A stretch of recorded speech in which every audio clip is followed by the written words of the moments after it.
గాయం నుంచి పుట్టిన చెట్టు ఇది సెంటిమెంటల్గా దయచేసి దీన్ని శేషాచలం అడుగుల్లోని ఎర్రచందనాన్ని దయచేసి ఎవరు కొనగండి. That's my first appeal. 2, ఎవరైనా సరే ఉపాధి లేక మీకు ఏదైనా కొట్టేస్తుంటే కన్సర్న్ కలెక్టర్ దగ్గరికి వెళ్ళండి, లేదా కన్సర్న్ లీడర్స్ దగ్గరికి వెళ్ళండి.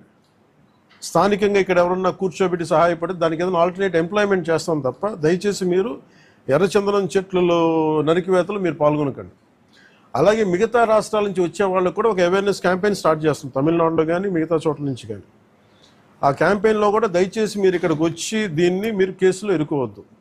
అది చాలా ఫామ్గా చెప్తా ఉన్నాం. ఎడ్యుకేట్ చేస్తాం, అవేర్నెస్ ప్రోగ్రామ్స్ ఇస్తూ ఉన్నాం.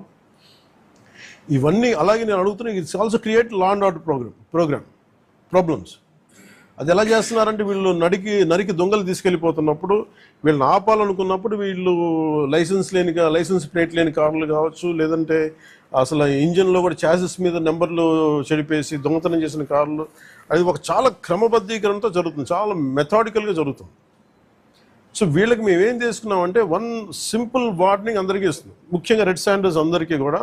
రెడ్ శాండర్స్ని ఎవరైతే సపోర్ట్ చేస్తున్నారో, మీరు స్మగ్లర్స్ కావచ్చు, కొట్టేసే వాళ్ళు కావచ్చు, కింగ్ పిన్స్ కావచ్చు, it's a very firm warning to you all. Operation Kagar లాంటిది ఎక్స్ట్రీమ్ లెఫ్ట్ వింగ్ ఎక్స్ట్రీజంనే హ్యాండిల్ చేయగలిగినప్పుడు ఈ కంట్రీ, ఒక ఐడియాలజికల్ బేస్డ్ ఉన్న వాళ్లే కూర్చోబెట్టి కష్టమైపోతున్న లొంగిపోతున్నప్పుడు మిమ్మల్ని తాట తీసి కూర్చోబెట్టేస్తాం స్మగ్లర్లందరినీ. It's just a political will అంతే. మీరు కనుక ఇదే పనిగా చేస్తే 6 to 9 months or 1 year అదే పని ఆపరేషన్ పెడతాం మీ అందరికి.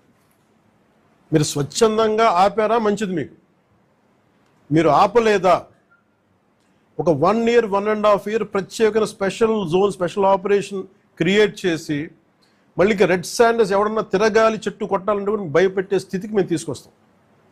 మేజర్ మీకు ఒక యాక్ట్ ఉంది, ఎవరన్నా సరే రెడ్ శాండర్స్ చెట్లు కొడితే వాళ్ళ ఆస్తులను కూడా సీజ్ చేయొచ్చు. ఆ అమెండ్మెంట్ ఆల్రెడీ చేస్తుంది ఫారెస్ట్ యాక్ట్లో.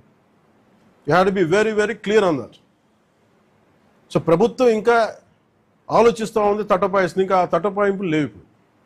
మీకు వెరీ స్టర్న్గా వెరీ ఫర్మ్గా చెప్తున్నాం, రెడ్ శాండర్స్ స్మగ్లర్స్ అందరికీ కూడా, దాంట్లో పాల్గొనే వాళ్ళు ప్రతి ఒక్కళ్ళకి కూడా it's a matter of time.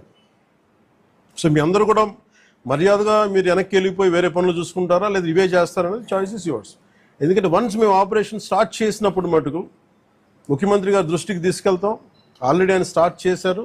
ఇవన్నీ కాకుండా మేము బోల్డ్గా నరికేస్తాం, మమ్మల్ని ఎవరు ఆపరు, ఏం చేయరంటే ఇది ఒక ఎన్డీఏ గవర్నమెంట్, గుర్తుపెట్టుకోండి.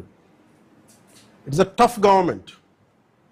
ప్రజల వెల్ఫేర్ ఎంత కోరుకుంటుందో, పర్యావరణాన్ని ప్రకృతిని మీరు విధ్వంసం చేసి